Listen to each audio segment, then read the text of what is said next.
কুষ্টিয়া শহরের প্রাণকেন্দ্রে একমাত্র পার্ক রেনওয়েক বিনোদন অ্যান্ড রিসোর্ট কুষ্টিয়া। এখান থেকে আপনি গড়াই নদীর সৌন্দর্য উপভোগ করতে পারবেন।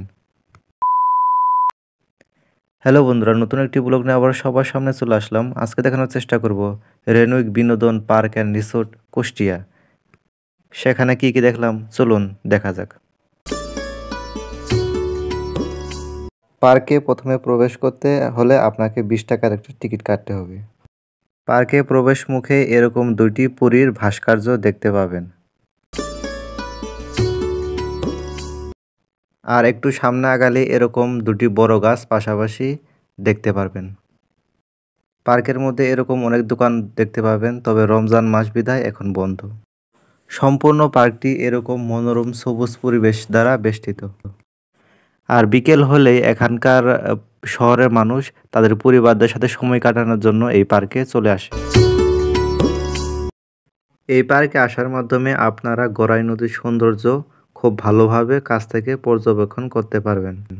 আশা করি আপনাদের সময় আরও ভালো কাটবে।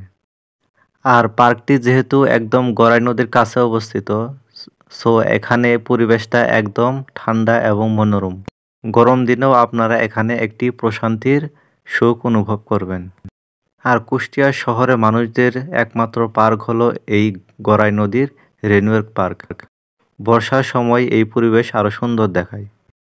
আর আরেকটা মজার জিনিস হলো এখান থেকে আপনি গড়াই ব্রিজের সম্পূর্ণ দৃশ্য উপভোগ করতে পারবেন। এখান থেকে গড়াই ব্রিজটি দেখতে আসলে অনেক সুন্দর দেখায়।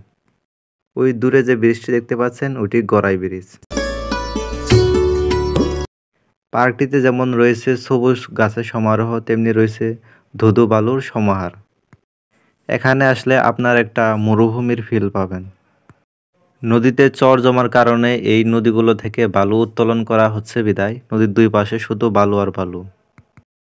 ভিডিওটি সম্পূর্ণভাবে দেখার জন্য সবাইকে ধন্যবাদ। চ্যানেলে নতুন হলে চ্যানেলটি সাবস্ক্রাইব করার জন্য অনুরোধ করা হলো।